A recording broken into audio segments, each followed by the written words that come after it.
لا حول ولا قوة إلا بالله العلي العظيم. أعوذ بالله من الشيطان الرجيم. بسم الله الرحمن الرحيم. الحمد لله الذي هدانا لهذا وما كنا لنهتدي لولا أن هدانا الله. لقد جاءت رسل ربنا بالحق ثم الصلاة والسلام على سيد الأنبياء والمرسلين خاتم النبيين حبيب إله العالمين سيدنا ومولانا بالقاسم محمد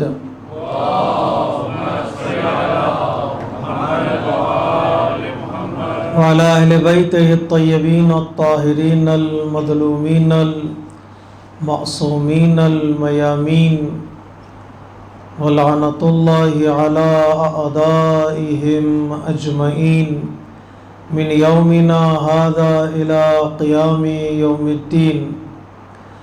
أما بعد، فقد قال الحكيم في كتابه الكريم وقوله الحق. بسم الله الرحمن الرحيم. هل أتى على الإنسان حين من الدهر لم يكن شيئا مذكورا. صدق الله العلي العظيم.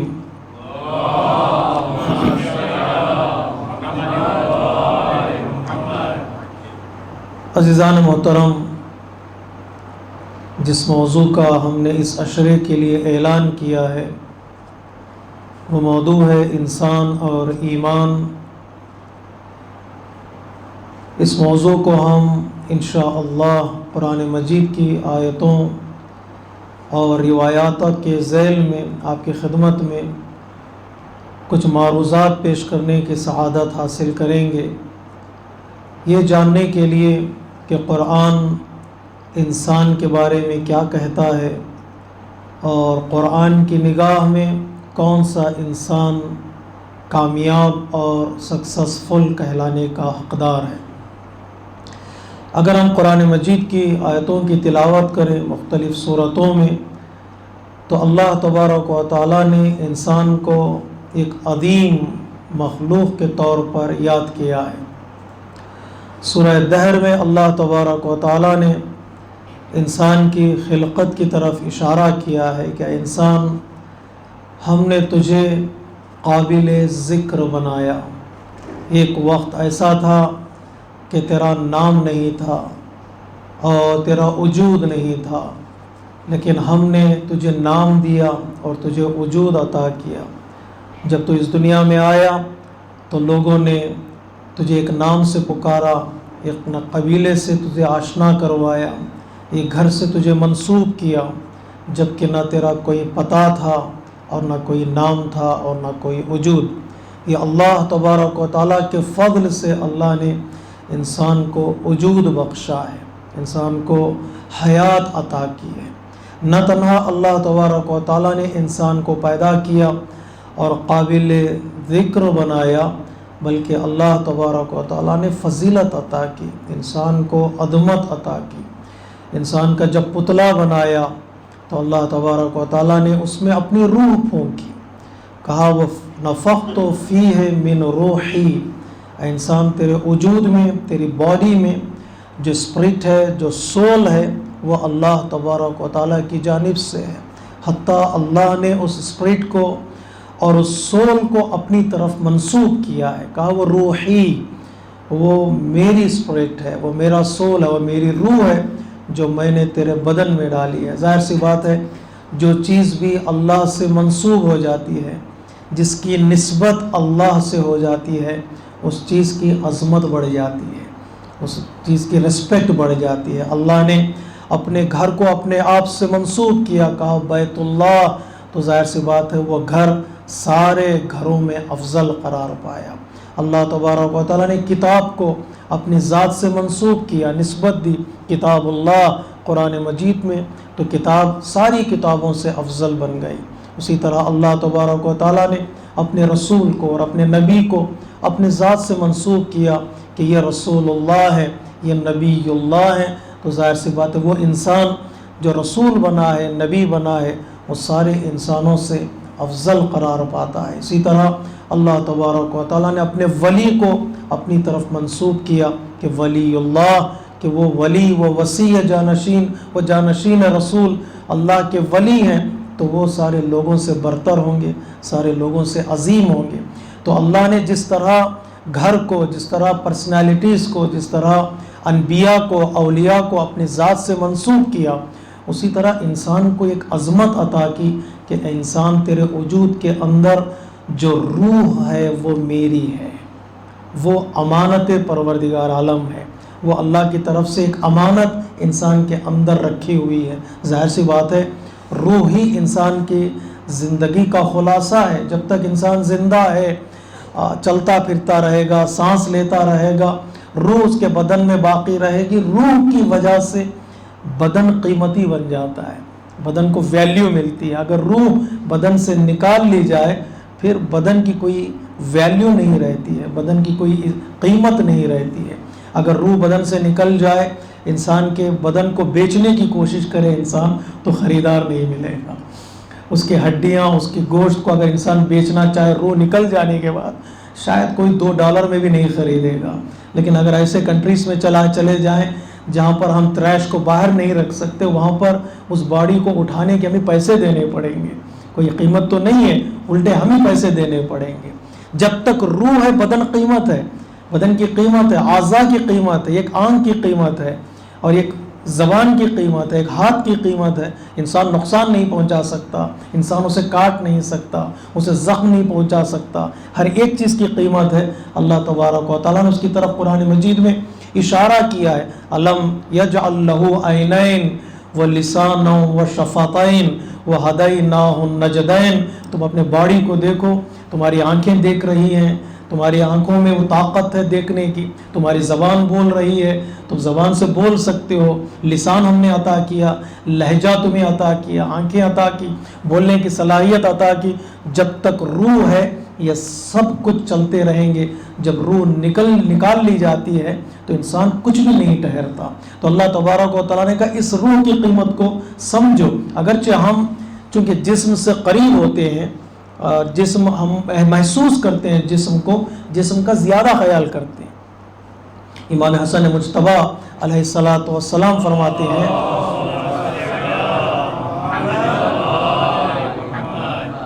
کہ تعجب ہے اس انسان پر کہ جو دسترخوان پر ہوتا ہے، اپنے جسم کے لیے کون سی غذا اچھی لگتی ہے، ٹیسٹ کس غذا میں ہے، جسم کون سی چیز پسند کرتا ہے، اس کا تو تمہیں خیال ہے، لیکن اپنی روح کا تمہیں خیال نہیں ہے۔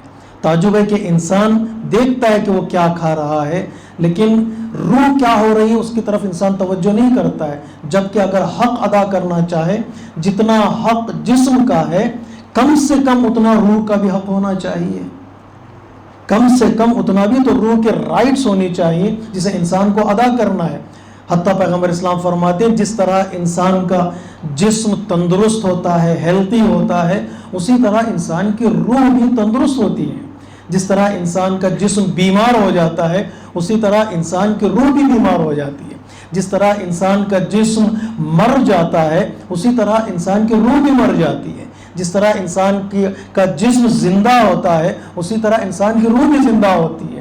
یا جس طرح انسان کا جسم سو جاتا ہے، اسی طرح انسان کی روح بھی سو جاتی ہے۔ اور جس طرح انسان کا جسم جاگتا ہے، اسی طرح انسان کی روح بھی جاگتی ہے۔ اس کی طرف توجہ کرنا پڑے گا۔ تو کس طرح جاگتی ہے روح، کس طرح سو جاتی ہے روح، کس طرح زندہ رہتی ہے روح، کس طرح تندرست رہتی ہے روح، اس کا نسخہ بھی پیغمبر اسلام نے بتایا۔ ارے ایک روح کی حیات کس چیز میں ہے اور روح کی موت کس چیز میں ہے، روح کی تندرستی کس چیز میں ہے، روح کی بیماری کس چیز میں ہے، روح کا سو جانا کس چیز میں ہے، روح کا جاگنا کس چیز میں ہے۔ تو پیغمبر اسلام فرماتے ہیں علم روح کی حیات ہے اور جہالت روح کی موت ہے۔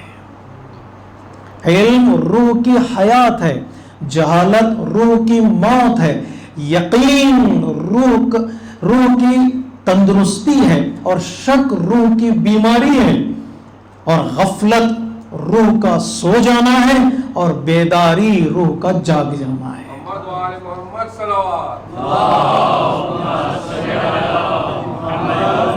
اور کی جگہ میرا عزیزو، علم، یقین، بیداری، علم، یقین، بیداری جس کی زندگی میں آ جاتے ہیں اس کی روح زندہ بھی ہوتی ہے، تندرست بھی ہوتی ہے اور بیدار بھی رہتی ہے، وہ جاگتی رہتی ہے، وہ روح کبھی مرتی نہیں ہے۔ اس لیے کہا گیا جسم کے مر جانے کے بعد بھی کچھ لوگ زندہ رہتے ہیں، جسم کے مر جانے کے بعد بھی لوگ زندہ رہتے ہیں۔ کس طرح زندہ رہتے ہیں؟ اس لیے کہ ان کی روح زندہ ہے۔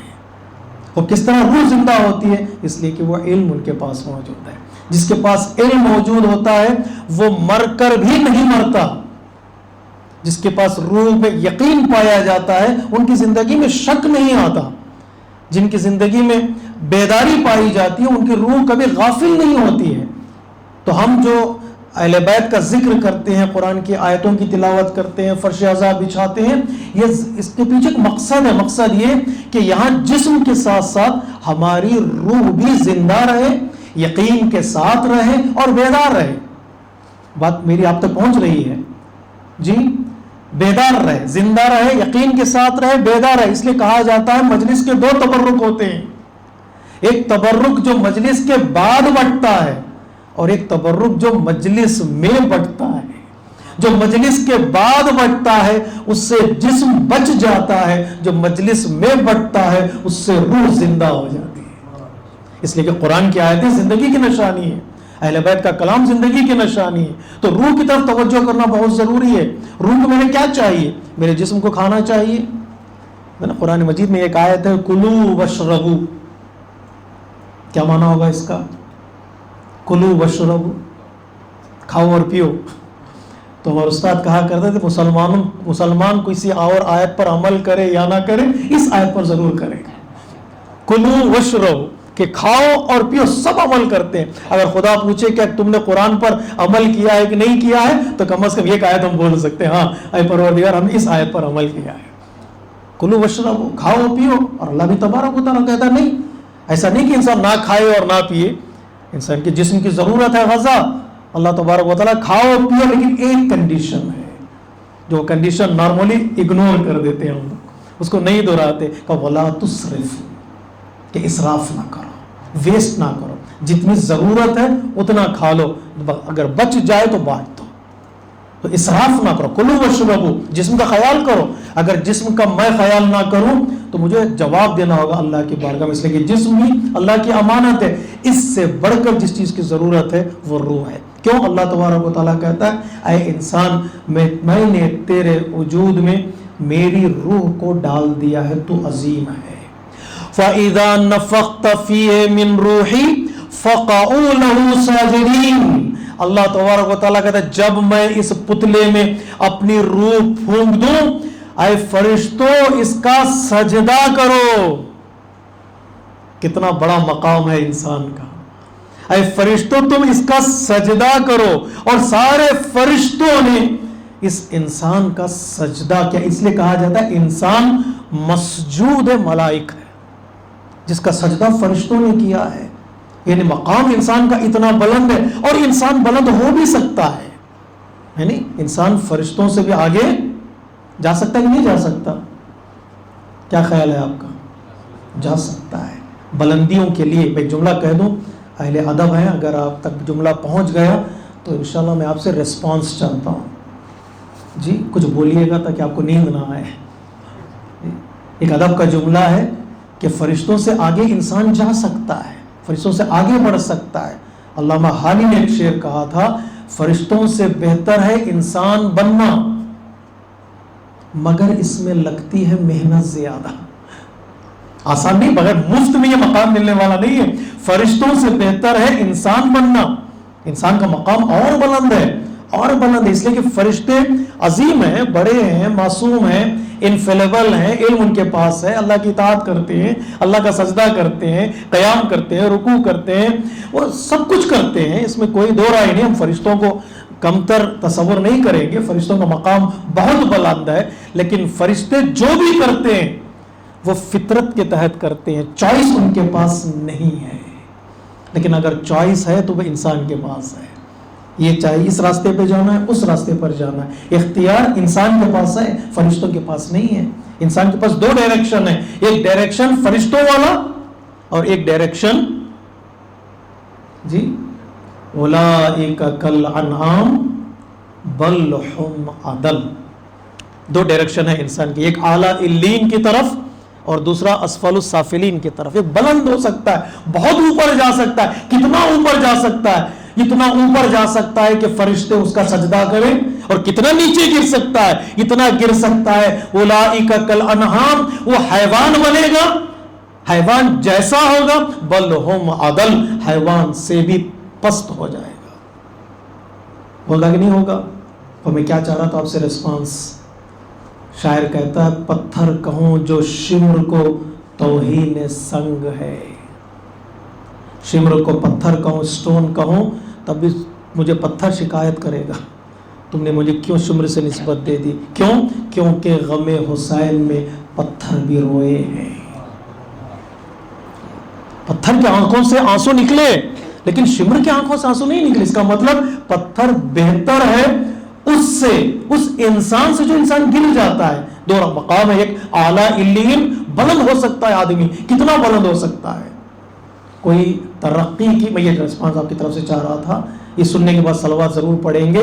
کتنا اوپر آدمی جا سکتا ہے، کتنا اوپر جا سکتا ہے. ادب کا جملہ یہ ہے کہ ترقیوں کے لیے کوئی چھت نہیں ہے، کوئی روف نہیں ہے. کتنا اوپر میں جا سکتا ہوں؟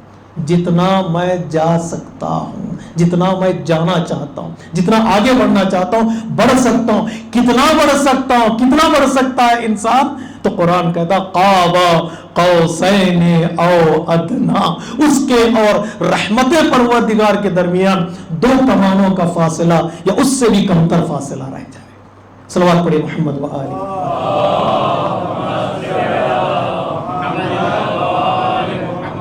گفتگو مشکل تو نہیں ہو گئی؟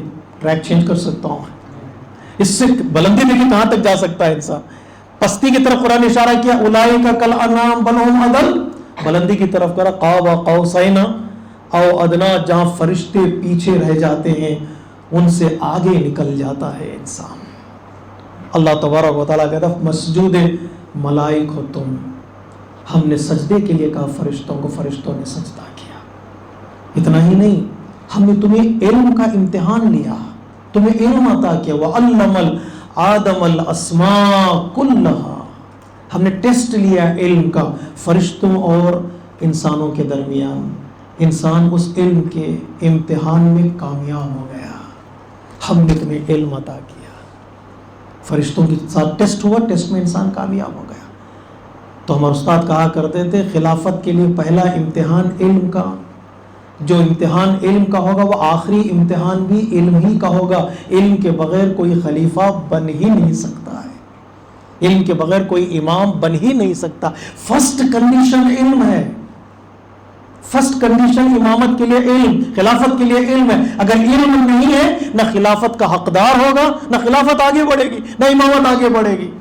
خلافت اور امامت کوئی میراث میں ملنے والی چیز نہیں ہے. علم اور اس کی صلاحیت دیکھ کر دیا جانے والا منصب ہے، وہ اللہ تبارک و تعالیٰ عطا کرتا ہے. علم کے ذریعے سے خلافت ملے گی، علم ہی کے ذریعے سے امامت ملے گی. علم نہیں ہے تو کچھ بھی نہیں ہے. اب دیکھیں تاریخ اٹھا کر دیکھیے گا علم کس کے پاس ہے اور علم کس کے پاس نہیں ہے. ہم جو اماموں کو مانتے ہیں ان کی ہم پہلی شرط جو ہم ڈھونڈتے ہیں وہ علم ہے. ایک اہل سنت کا بڑا عالم ہے سیوطی، اس نے بڑا خوبصورت جملہ کہا ہے جب بھی مسلمانوں کو مشکل پڑی، علم کی مشکل، ان کو کوئی دروازہ یاد آیا تو وہ علی کا دروازہ ہے. اس کا جملہ یہ ہے کہ استغناؤہ عن الکل و احتیاج الکل الیہ دلیل علی انہ امام الکل.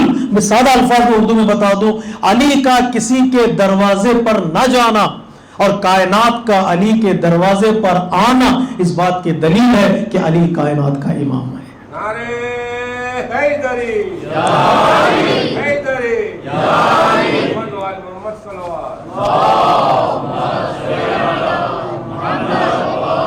دیکھیے ان انسانوں کو ہم پہچانیں. اگر یہ شخصیتیں نہ ہوں تو اللہ تبارک و تعالیٰ فخر نہیں کرے گا تبارک اللہ احسن الخالقین. ان کے پاس یہ شخصیتیں دیکھیے گا کیسی شخصیتیں ہیں.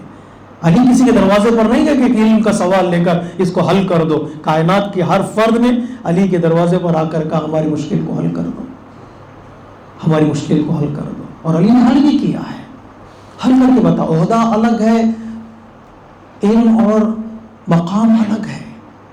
ہم عہدہ ڈھونڈتے, کس کو خلافت ملی؟ امامت کے لیے عہدے کی ضرورت نہیں ہے, امامت کے لیے علم کی ضرورت ہے. شرط یعنی کہ چیئر ملے تو امام ہے نہیں, جہاں بھی رہے وہ امام ہے. گھر میں رہے یا گھر کے باہر, مسجد میں رہے یا مسجد کے باہر, میدان میں جائے تب بھی وہ امام ہے. اس کے لیے کرسی ملے یا نہ ملے, جی کرسی کے لیے امامت کی شرط نہیں ہے, امامت کے لیے علم شرط ہے. اگر علم ہے کرسی خود بخود پیچھے چلتی ہوئی آئے گی, ہے کہ نہیں ہے؟ عہدہ ضروری نہیں امامت کے لیے. امام خاموش بھی رہے امام ہے, بولتا رہے امام ہے, چپ رہے امام ہے, زندان میں رہے امام ہے, میدان میں رہے امام ہے, صلح کرے تب بھی امام, جنگ کرے تب بھی امام ہے. اس کے لیے کنڈیشن نہیں ہے کہ کوئی مقام ہو, کوئی جگہ ہو, بیٹھے تب امام ہے. نہیں, علم کے لیے کوئی جگہ کی ضرورت نہیں ہے. علم حصار میں نہیں رہتا, علم لمیٹیشن میں نہیں رکھتا انسان کو, علم انسان کو آزاد بنا دیتا ہے.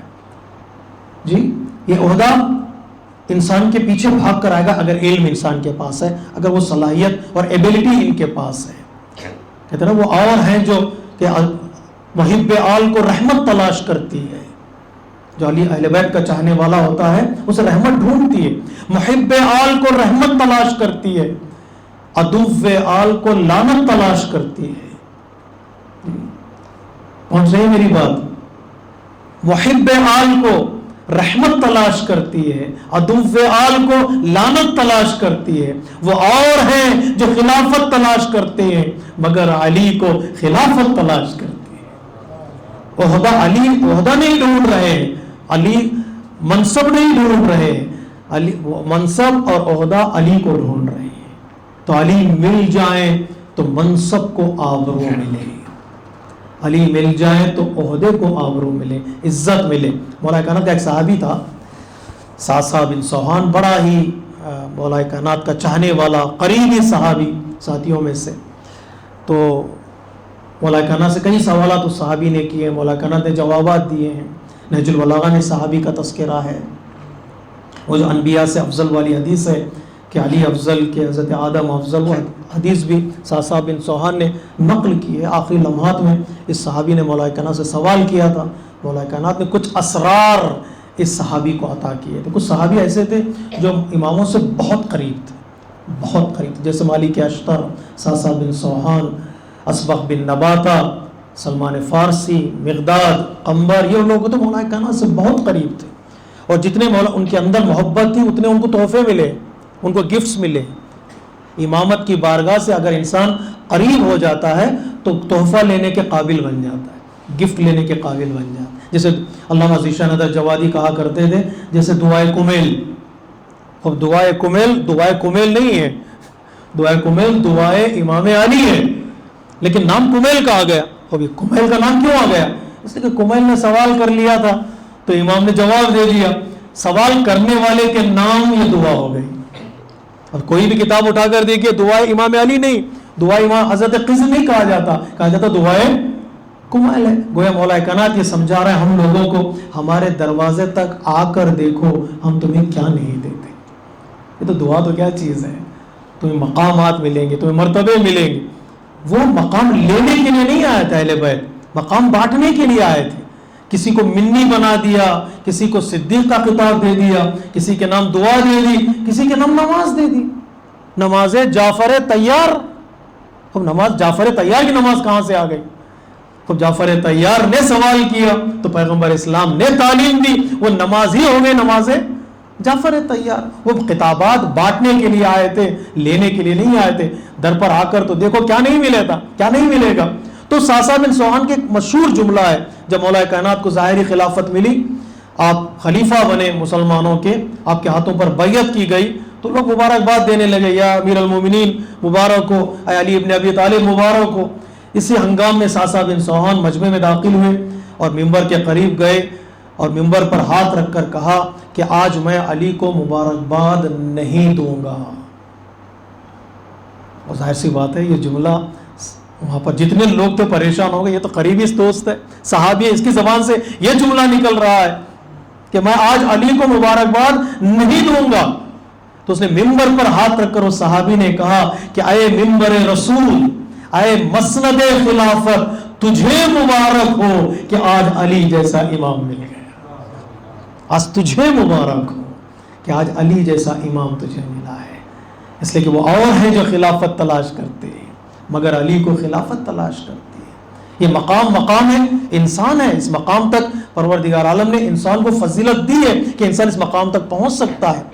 اللہ تبارک و تعالیٰ کہتا ہے ہم نے مقام تجھے عطا کیا, بلندی تجھے عطا کی, فضیلت تجھے عطا کی, کرامت تجھے عطا کی. تو نباتات سے بہتر, تجھ حیوانات سے برتر, تو کوشش کرے گا تو فرشتوں سے بھی بہتر ہوگا, تو فرشتوں سے بھی بہتر ہوگا. اختیار دیا اللہ تبارک و تعالیٰ نے, انا ہدیناہ السبیل اما شاکرا و اما کفورا. ہم نے تجھے چوائس دی ہے, اختیار دیا ہے, صلاحیت دی, عقل عطا کی, علم عطا کیا, فضیلت دی. اب تجھے راستے میں تیرے سامنے دو راستے ہیں, ایک کفر کا راستہ ہے, ایک شکر کا راستہ ہے. تجھے اختیار ہے, کون سا راستہ تو اختیار کرے گا.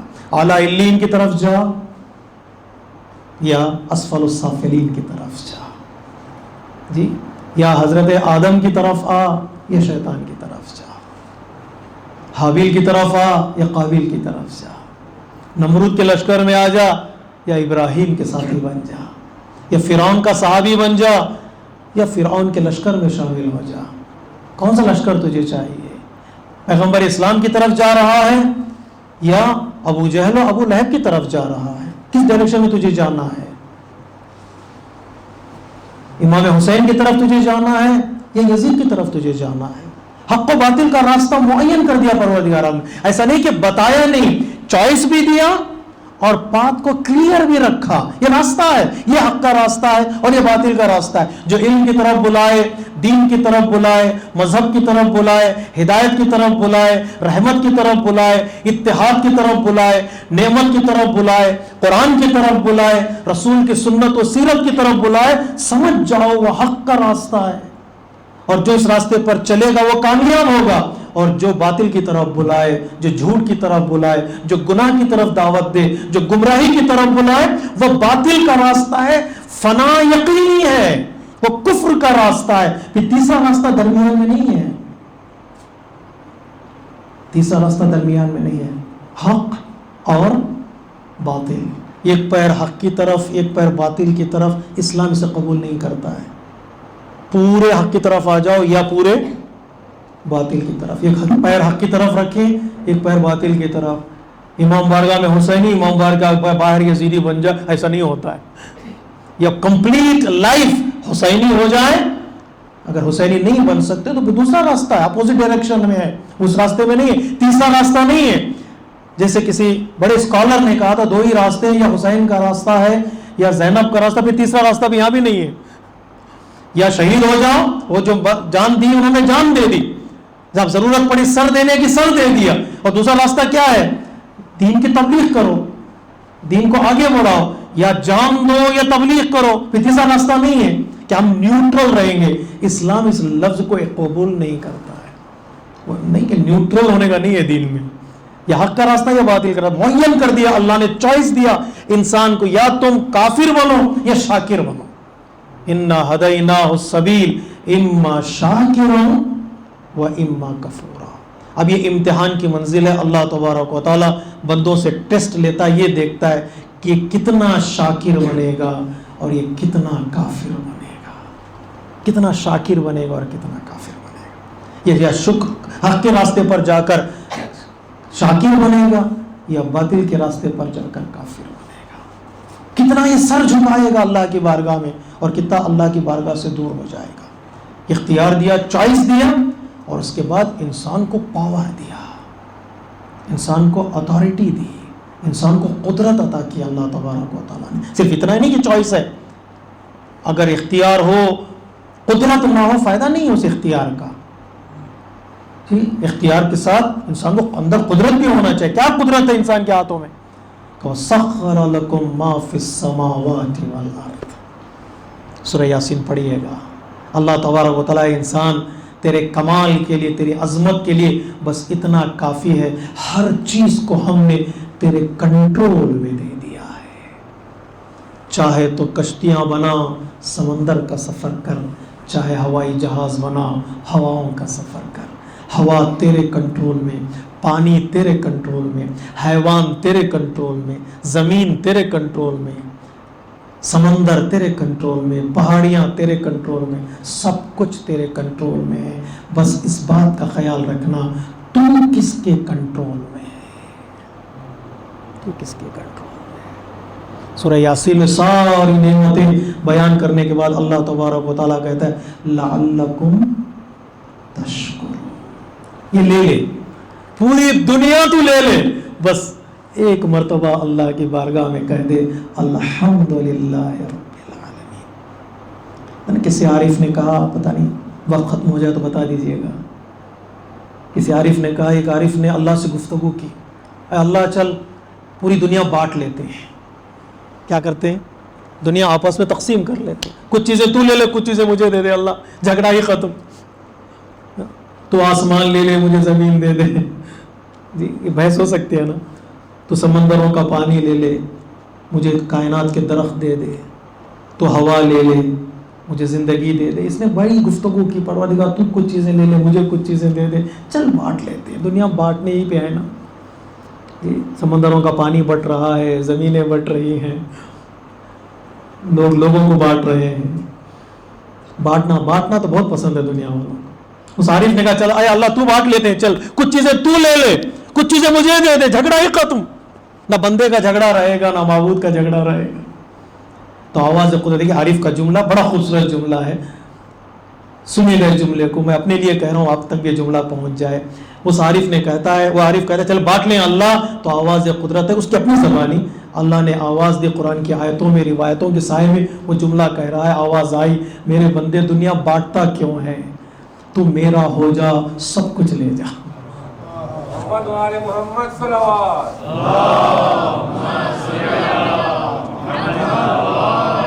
تو میرا ہو جا سب کچھ لے جا. کہ محمد سے وفا تو نے تو ہم تیرے ہیں. یہ جہاں چیز ہے کیا لوح و قلم تیرے. تو میرا ہو جا. اطیعنی عبدی، اے میرے بندے میری اطاعت کر، میری بارگاہ میں آ، اپنے سر کو جھکا. ساری کائنات تیرے حوالے ہے، ساری کائنات. مسخر لکم ما فی السماوات و ما فی الارض. ظلم کے ساتھ لینا اور ہے، حق کے ساتھ لینا اور. ظلم میں مزہ نہیں ہے، مزہ نہیں، سکون نہیں ہے، اطمینان نہیں ہے. آج کی دنیا میں بڑے بڑے ملکوں کے پاس کیا نہیں ہے، لیکن ان کی نگاہ چھوٹے چھوٹے ملکوں پر ہے. ان کے پاس سب کچھ ہے، پھر بھی چھوٹے چھوٹے ملکوں پہ نگاہ ہے ان کی. اور کیوں نگاہ ہے؟ اس ظلم میں آدمی کو سکون نہیں ملتا. سیٹسفیکشن دنیا میں ظلم کے ساتھ نہیں ہے. حق کے ساتھ اگر انسان کو ملتا بھی ہے، کم بھی ہو تو مزہ آتا ہے. بڑے بڑے ملک ہیں لیکن چھوٹے چھوٹے ملکوں کو تباہ کر دیا انہوں نے، برباد کر دیا. ان پر نظر ہے ان کی، ان کے تیل پر نظر، ان کے خزانوں پہ نظر، ان کے مائنز پہ نظر، ان کی جواہرات پہ نظر، ان کے پتھروں پہ نظر. کیا کیا نظر ہے دنیا والوں کی. ظلم کے ساتھ سکون نہیں ملتا، لیکن حق کے ساتھ سکون ملتا ہے. اگر حق کے ساتھ، دیکھیے بات یہاں تک آ گئی ہے تو میں گریز لے رہا ہوں یہاں سے. حق کے دائرے میں نہ بھی ہونا تو بہت اچھا ہے، سب کچھ ملتا ہے. اللہ کرے میرا سجدہ کر، سب کچھ لے جا. اگر حق کی راہ میں آدمی سب کچھ دے بھی دے تو اس کا دامن خالی نہیں ہوگا. جی حق کی راہ میں سب کچھ دے بھی دے، اس کا دامن خالی نہیں ہوگا. مثال کیا ہے؟ کیوں ہم کربلا کو یاد کرتے ہیں؟ حسین ابن علی نے حق کی راہ میں اپنا سب کچھ دے دیا. کیا حسین کے ہاتھ خالی ہیں؟ یا اللہ، کیا حسین کے ہاتھ خالی ہیں؟ یہ اللہ کا وعدہ ہے نا، میری بارگاہ میں سجدے کے تحفظ کے لیے تو نے تیروں کے سائے میں سجدہ کیا. اے میرے بندے، تو نے اپنا سب کچھ لٹا دیا. اب میں تیرے نام کو، تیرے ذکر کو، تیرے اولاد کے ذکر کو، تیرے یاد کو میں باقی رکھوں گا. اللہ کا وعدہ ہے، اللہ کا وعدہ کیسے باقی ہے؟ حسین نے کربلا میں چند خیمے اللہ کی راہ میں قربان کر دیے، اللہ نے حسین کے بنام دنیا کے ہر شہر میں ایک امام بارگاہ بنا دی۔ یہ حسین کا گھر ہے۔ کیا ایسے ہو سکتا ہے 1400 سال پہلے کسی دشت میں، کسی صحرا میں، کسی ڈیزرٹ میں کسی نے جان قربان کی ہو؟ نہ رپورٹر وہاں پر موجود تھا، نہ کوئی تصویر لینے والا تھا، نہ کوئی سیلفی لینے والا تھا، نہ کوئی رپورٹنگ لکھنے والا تھا، وہ بھی لکھنے والے بھی دشمن کے ہیں۔ ایک انسان اس گوشے اور تاریک رات میں اپنا سب کچھ لٹا دے اور اس طرح اللہ اس کے نام کو بڑھا دے، کیا اب بھی اللہ کے وجود پر یقین نہیں ہے؟ کیا اب بھی اللہ کی قدرت پر یقین نہیں ہے؟ اے حسین، تو نے چند گھر قربان کر دیے، ساری دنیا کے ہر شہر میں، ہر دیہات میں ایک گھر تیرے نام کا ہوگا۔ اے حسین، تو نے اپنے کچھ بچے قربان کر دیے۔ کائنات میں کون ہے جو آج مسلمان ہو اور حسین کے بچوں کو یاد نہ کرتا؟ کون ہے جو مسلمان اور حسین کو یاد نہ کرتا؟ کائنات کا ہر فرد اب حسین کا بچہ ہے، حسین کا فرزند ہے۔ اے حسین، تو نے 3 دن پیاس کو برداشت کیا، بھوک پیاسے رہے، لیکن کائنات کے ہر پانی پر میں نے تیرا نام لکھ دیا ہے۔ آج لوگ حسین کے نام پر دوسرے لوگوں کو پانی پلا دیتے ہیں، حساب نہیں کرتے کتنا پانی پلایا ہے۔ سبیل حسین آج دنیا کے ہر گوشے گوشے میں لگ جاتی ہے۔ چند دن چند چیزیں قربان کر دی، اس لیے یہاں پر جوش ملی آبادی کہتے ہیں، شاعر ہیں، ان کا معنی مفہوم بتا دوں آپ کو۔ اے حسین، تو نے سب کچھ کھو کر بھی کچھ نہ کھویا وہ حسین۔ سب کچھ قربان کر دیا، ایسا لگتا ہے آج کہ سب کچھ حسین کا ہے۔ حسین کے ہاتھ خالی نہیں ہوئے، راہ حق میں ہاتھ کھول کر دیکھیے گا، وہ ہاتھ کبھی خالی نہیں ہوتا۔ یہی سبق دینے کے لیے حسین کا ایک چھوٹا سا قافلہ، بیوی، بچے، عورتیں، فرزند، کچھ اصحاب، کچھ شاگرد، چھوٹا سا قافلہ 2 محرم کو کربلا کی سرزمین پر پہنچا۔ وہ سرزمین جسے رسول نے یاد کیا، وہاں کی مٹی ام سلمہ کے حوالے کی، وہ سرزمین جس سرزمین پر مولا کائنات پہنچے اور اس سرزمین کو یاد کیا، وہ سرزمین جسے انبیاء نے یاد کیا ہے۔ معتبر تاریخ کے روایتوں میں ہے، اس سرزمین پر حضرت آدم پہنچے تو آپ کو ٹھوکر لگی، آپ کے انگوٹھے سے خون بہنے لگا، تو حضرت آدم نے بارگاہ پروردگار میں سوال کیا، پروردگار یہ کون سی زمین ہے جب سے میں یہاں آیا ہوں اضطراب ہے، بے چینی ہے؟ آواز قدرت آئی، یہ سرزمین ہے کرب و بلا ہے، یہ سرزمین کربلا ہے۔ نہ تو نہ سرزمین نام پر بھی بے چینی ہوئی۔ حضرت آدم نے کہا پروردگار میری توبہ قبول ہو، بحق فاطمہ، بحق محمد و بحق محمد علی و بحق فاطمہ و بحق الحسن و بحق الحسین۔ واسطہ دیا پنجتن پاک کا حضرت آدم نے، جب نام حسین لیا حضرت آدم کے دل میں بے چینی شروع ہوئی، آنکھوں سے آنسو جاری ہو گئے۔ پروردگار یہ کون سا نام ہے جب دل زبان پر لیتا ہوں دل بے چین ہو جاتا ہے، تڑپ جاتا ہے، آنکھ سے آنسو آ جاتے ہیں۔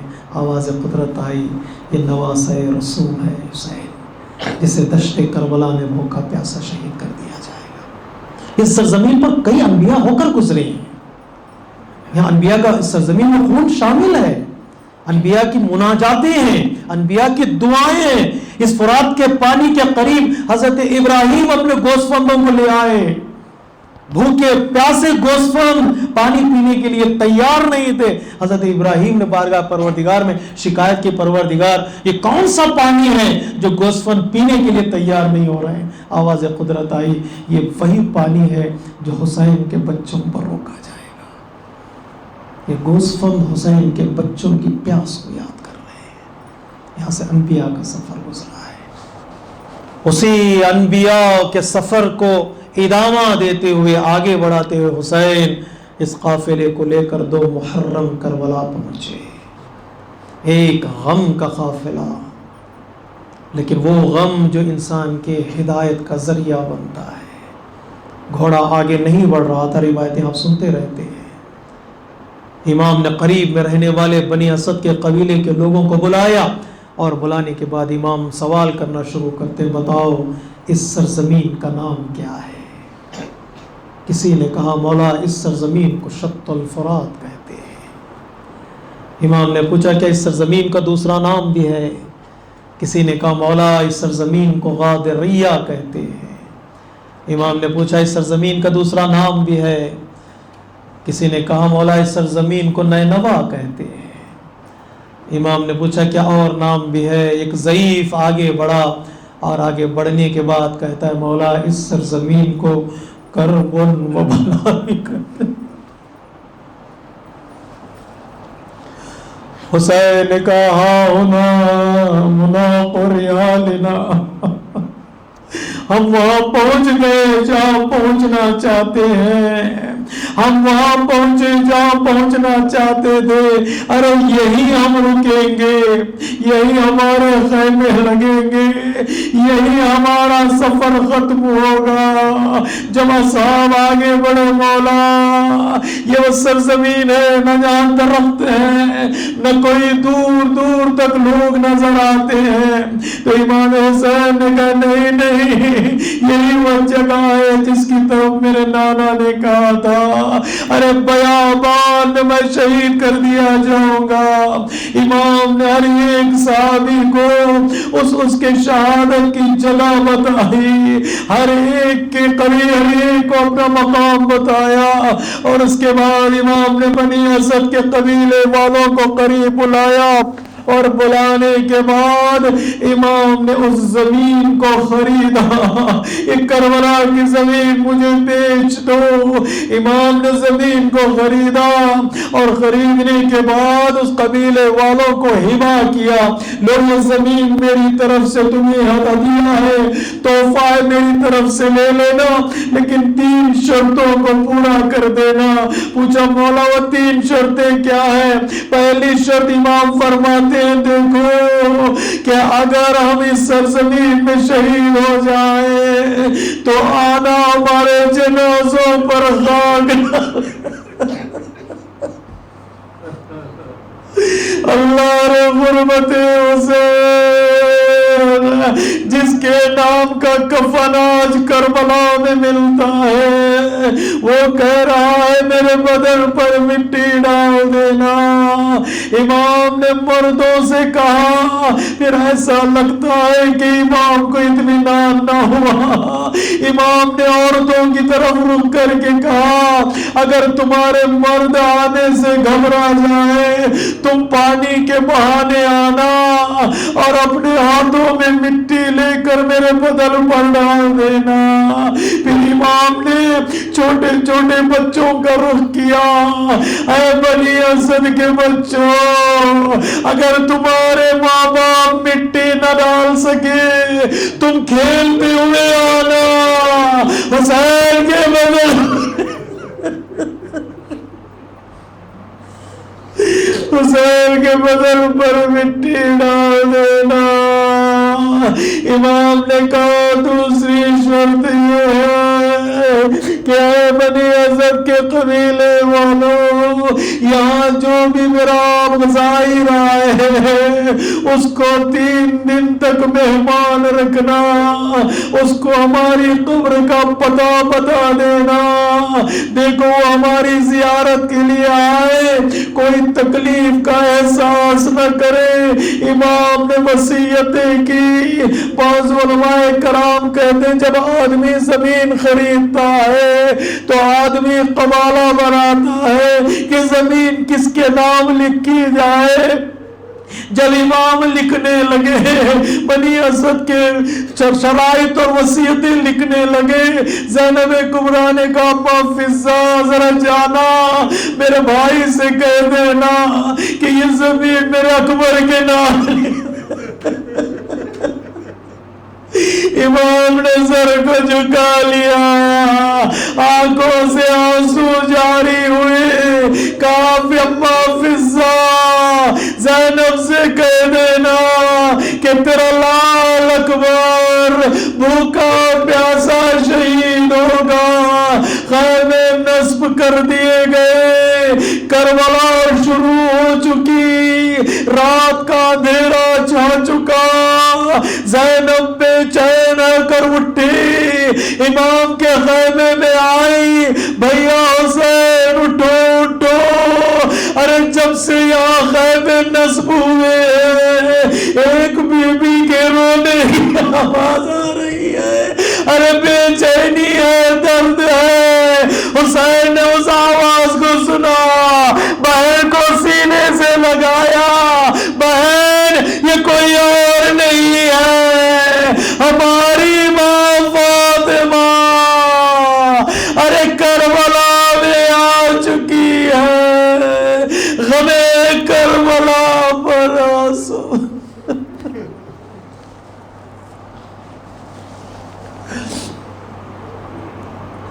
الا لعنت اللہ علی القوم الظالمین، سیعلم الذین ظلموا ای منقلب ینقلبون۔ السلام علیک یا ابا عبد اللہ وعلی الارواح التي حلت بفنائک، علیک منی سلام اللہ ابدا ما بقیت وبقی اللیل والنہار، ولا جعله الله آخر العهد مني لزيارتكم۔ السلام على الحسين وعلى علي بن الحسين وعلى أولاد الحسين وعلى أصحاب الحسين۔ ماتم حسین۔